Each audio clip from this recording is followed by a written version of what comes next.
What do you remember about World War II? I can remember it just as easy as it was yesterday.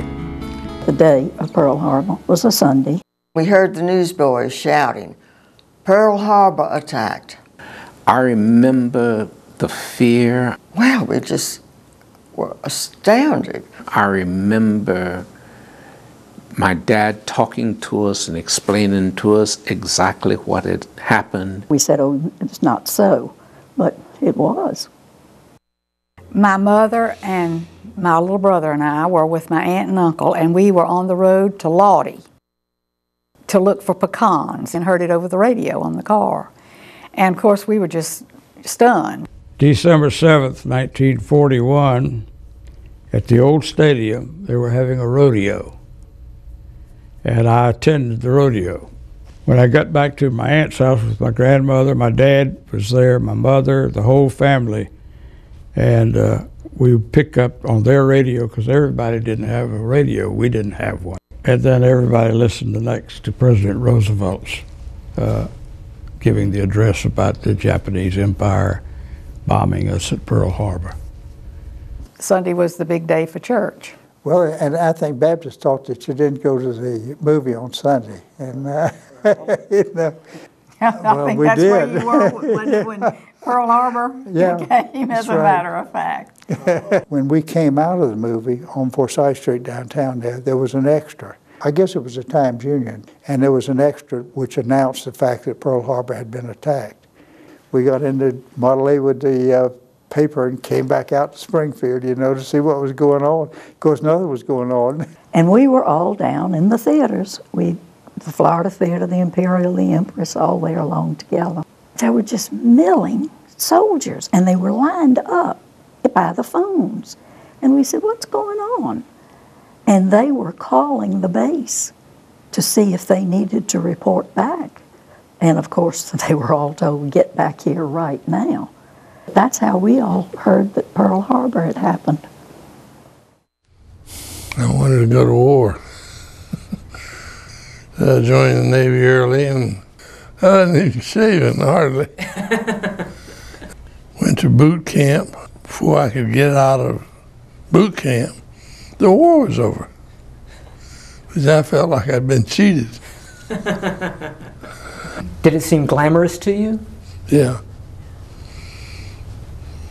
How old were you? 17. And of course, I had a feeling that we were, oh boy, you know, we're going to hot dog, we're going to go to war, you know. I don't know why we were enthused about the fact that we were going to war, but like kids, you know. When you're 19 or 20 or whatever I was, you're not really caught up in the fear of it, you know. You just don't have any fear. I was a flippy, dippy teenager, and I was more worried about, was I going to get towed on a bicycle or riding a car for a date, maybe? No, it didn't seem glamorous. It seemed scary. It was frightening. Keep in mind that as a young kid, 6 and 7 years old,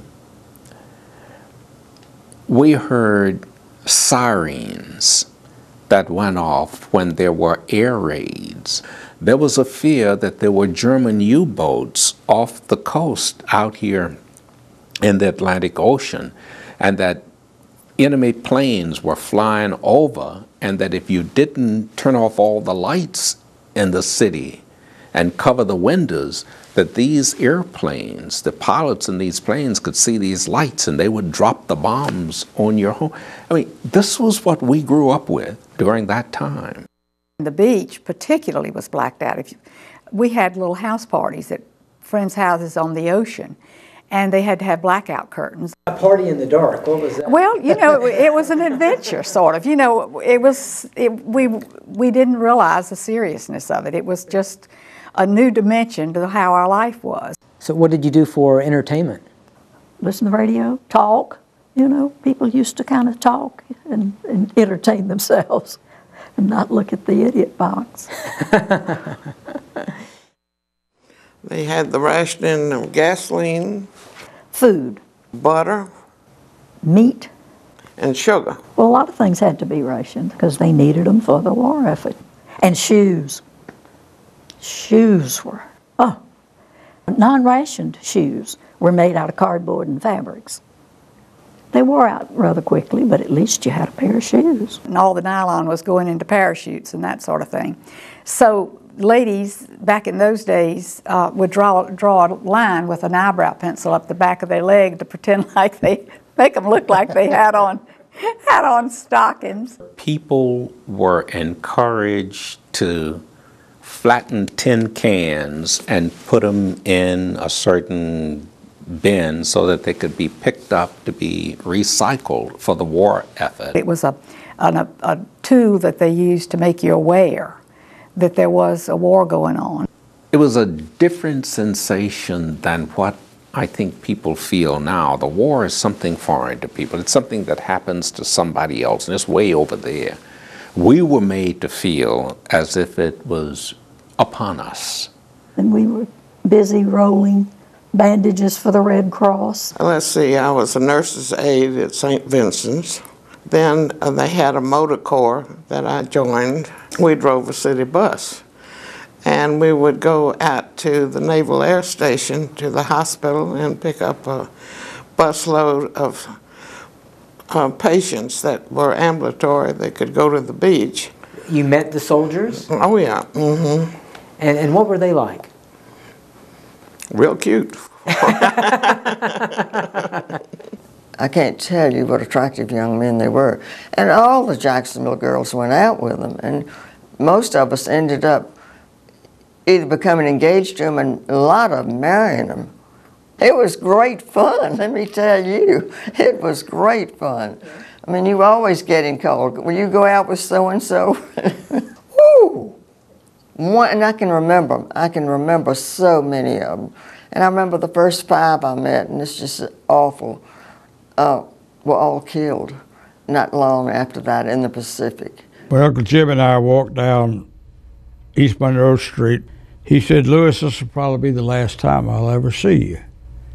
And I was taken aback, and I said, "Well, Uncle Jim, why do you say that?" He said, "Well, I've made 8 trips across the Atlantic, and each trip gets tougher. We have good convoy support, but the German submarines are pretty tough." And he said, "Sooner or later, one of them is going to get to us." And oddly enough, that happened. Of course, I was, after that happened, then I better understood what the dangers were. Do you remember the day the war ended? Yes, I do, because I was at the Naval Air Station. I was there with my husband and some other people. And of course, it was just wild. I went downtown and to Main and Forsyth. It was Elaine's drugstore. Yeah. Was there on the corner, and somebody had climbed up one of those light fixtures. And people you're were talking dancing in about. the streets. And Oh yeah, it was a big deal. The war was over. It was a real feeling of relief, you know, that whew, now it's over with. And I don't think there was ever any question in anybody's mind that the United States would come out of it. That we were going to win. We knew we were going to win the minute they bombed us. We just assumed that we were going to win, and there was no doubt about it. You're a part of the greatest generation. Do you like that title? I don't mind it at all. And we're leaving the scene. But no, I don't mind it at all.